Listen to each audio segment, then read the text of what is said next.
When there's an injustice against you or someone you love or someone you believe in, stand up. Don't sit down on them. They need you.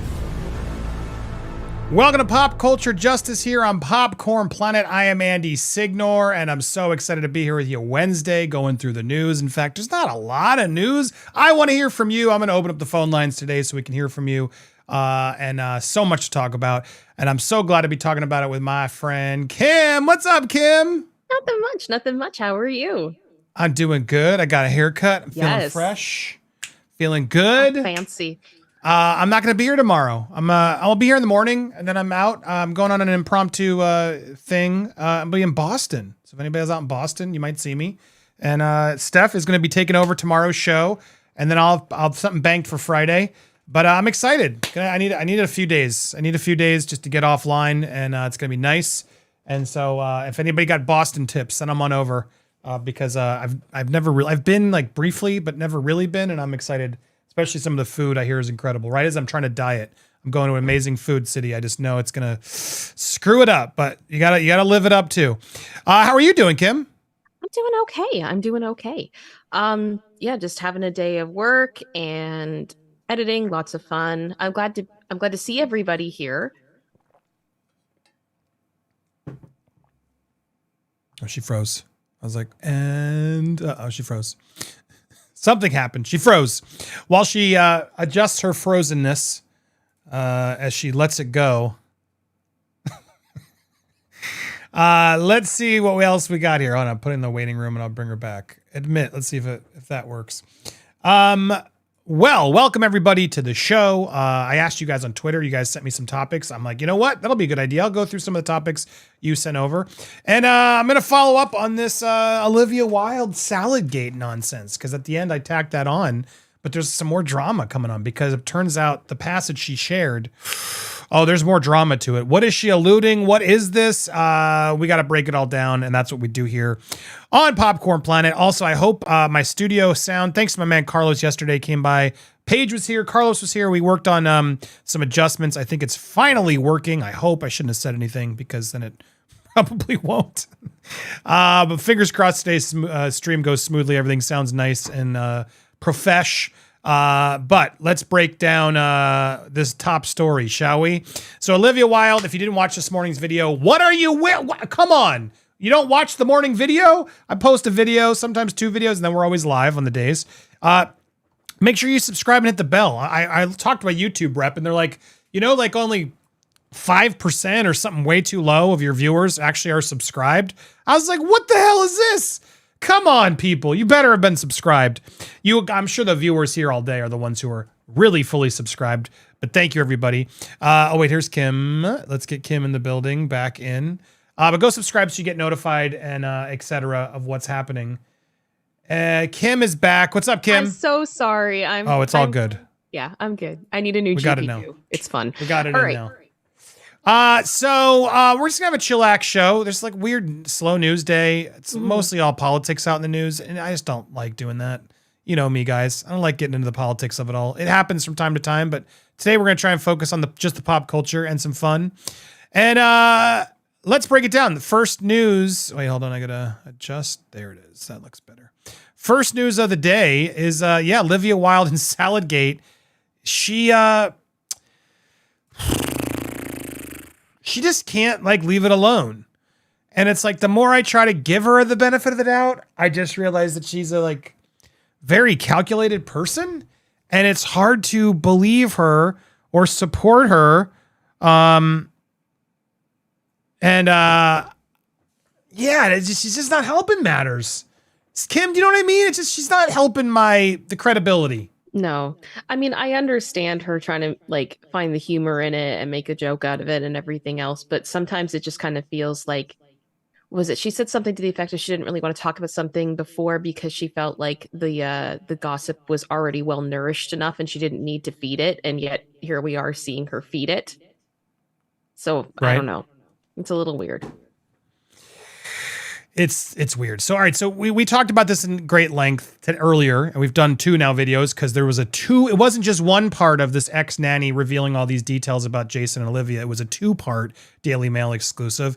And then, the biggest takeaway in this second part was it really does sound like, according to the text, not just like this hearsay stuff, it's hard to believe that these texts aren't legit, because they would get out. You'd think you would sue this nanny to kingdom come for putting out these fake things, But anyway, here they are. So I sort of take this as they are, and they're texts between the nanny and Jason Sudeikis, and they're really calling Olivia out. Now, obviously, he's upset.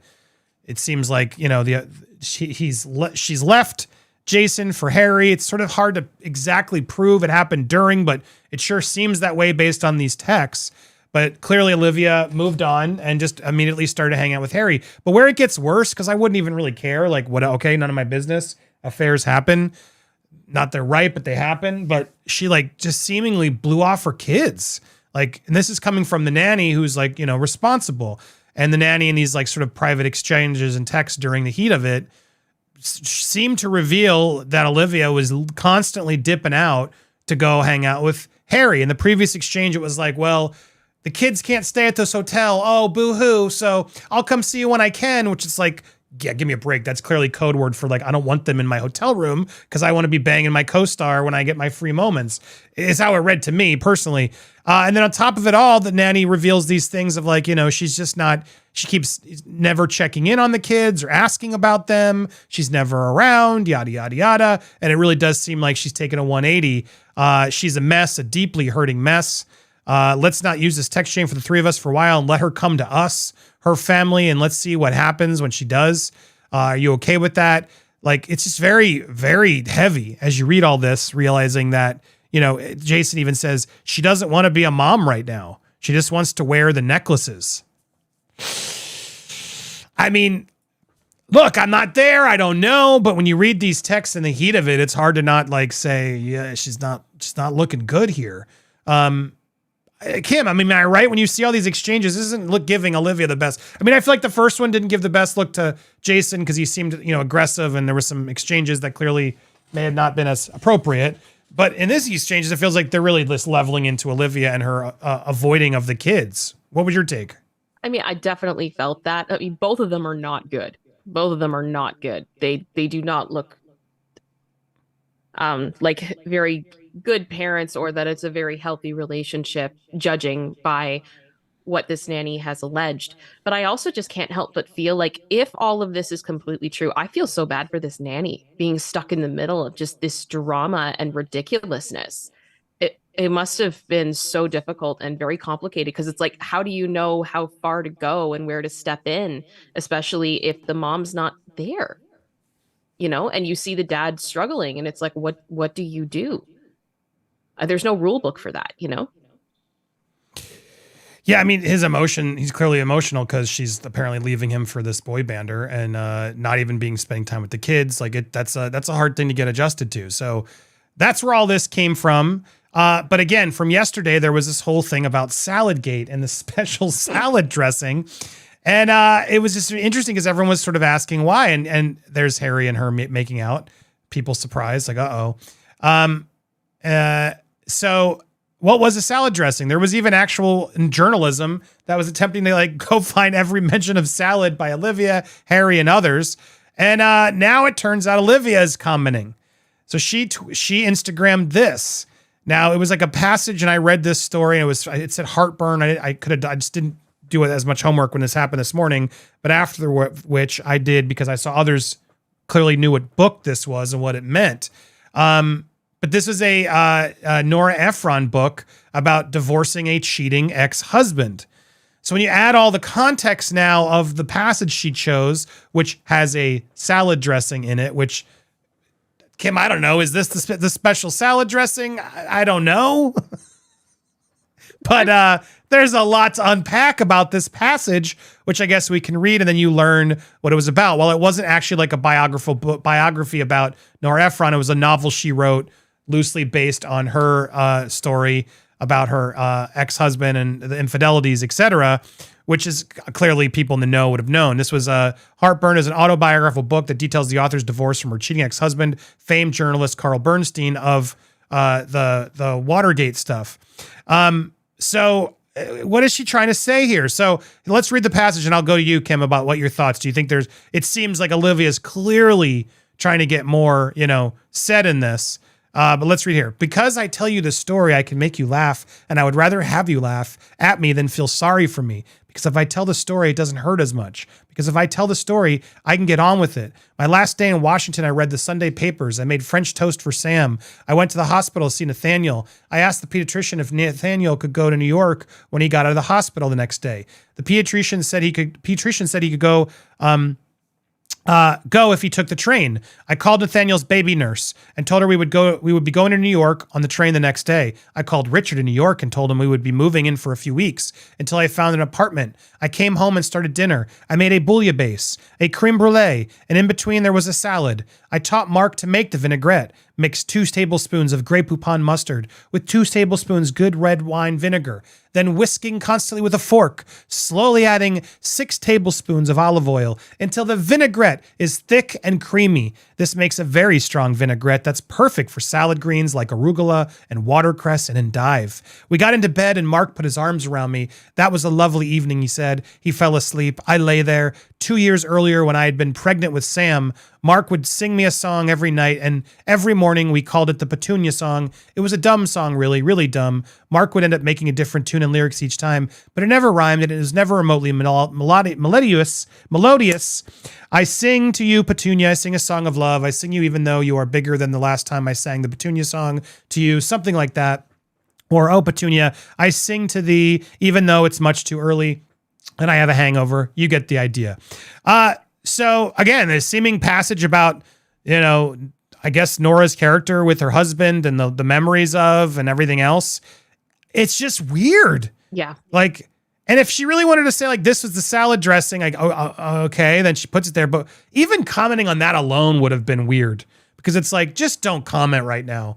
Like, and if you're going to comment, like come out and say this is bullshit, like one would do. Instead, she's like almost smiling like, I know what's up, guys. And then not only that, right, Kim? She's not only giving a salad dressing ingredient, she's like doing this subtle shade, almost implying that is Jason Sudeikis was the cheater when she, in fact, it seems from this evidence that we have, is the actual cheater. What is your take on all this? I feel like this is her attempting to be like, read the subtext of what I'm saying. This is her statement without giving a statement. And it does definitely allude to a number of things. And I mean, she's allowed to tell her side of the story, but just it's awkward. It's weird. I don't know if any PR team would have okayed this. You know what I mean? Right. It seems so random and so odd. Like, did she just remember that like this was a page in a book or something and was like, this would be perfect? You know what I mean? Like, yes. I don't, how, this is like just bookmarked in her brain. I mean, it's so many things because it's like, it shows she's well-read. You know what I mean? Like, it's like, I'm well-read, guys. I pulled in, and then Nora Ephron's like iconic filmmaker. She's a director too. Like, I'm so smart is what this sort of seems like. And also like wink, wink with like huge wink. Yeah. I don't get it. Yeah. I mean, I do get it. I don't like her. This seems to be exactly the type of thing that she would do. Yeah. To me, it's just like kind of like I said before, she said she didn't need to nourish, the gossip. And then she comes out with a statement with Jason, the both of them being a united front in this. And then her making this statement. It's odd. Yeah, she's got to play the good guy. Like, this is so dumb. I'm better than all this. But then she's really not. Exactly. It's a good point because she's trying to say, I'm not going to fuel the gossip. But yeah, she is. That's all she seems to want to do. Meanwhile, I haven't seen Jason do anything. I mean, except for the serving, which now in hindsight, it all makes sense. I can sort of see his opportunity to like finally get her. Maybe he did, and reluctantly did, and then realized that was bad. But yeah, he hasn't made weird. Oh, sorry, did I cut to black somehow? Sorry. Debunked. It was debunked. Sorry, on screen. I was breaking pulling apart an orange, and my keyboard hit the button. Sorry if you couldn't see anything. I was saying I think it's crazy that I'm debunking this, though. It's true. I think it's crazy because Jason has, it seems for mostly been the better person in all this, like by not being out there constantly. Like, Olivia Wilde was the one who was calling out her kid's dad by, you know, throwing shade at him directly in that interview, along with Shia and others and Miss Poe. It's just all a bad look. So I don't know. I'm over it. I'm clearly fascinated. That's what we do here. Our pop culture obsessions and stories is what we cover. But when I saw that the salad was officially being mentioned by her, I just had to call it out again because I just see through this nonsense. Yeah. Final thoughts on this drama? Final thoughts for me. I am Team Pets, Justice for Gordon, and Team Flo. I feel so bad she had to put up with any of this. Because the whole thing's ridiculous. Yeah, poor Flo. I mean, no, poor Flo. She'll do fine. Yeah. This will not affect her in the slightest. She was the best part of that terrible movie. She'll work plenty more. People love her.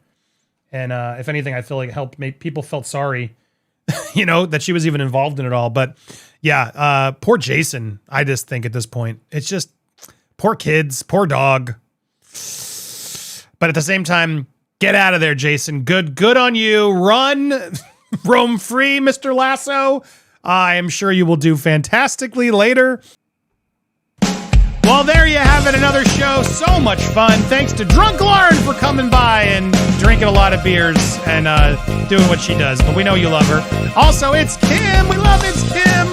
Go subscribe to It's Kim on YouTube. Support her as well. And thanks to my man Jody over at Jody's Corner for popping in. If you didn't watch our Kanye video, oh my gosh, go watch that now. It was fantastic conversation with Jody. It'll be the members only, but we also clipped to be here as well, so go watch it. If you want to watch the full replay at any time, you can always hit that join button, become a member, pick a tier, and you can join right there. Or at least make sure you're subscribed. If you made it this far and you're not subscribed or with the bell, what are you waiting for? That's how you support our channel. Smash the like, it's free. Like, subscribe, bell, all of it is free, and it helps make sure our videos get shared on this frustrating algorithm. Appreciate you guys so much. Thanks to everybody who watched and supported. We will see you guys. Steph will see you tomorrow. I will be out, but I will have a video, I hope, in the morning. Until then, see you later. Bye, everybody.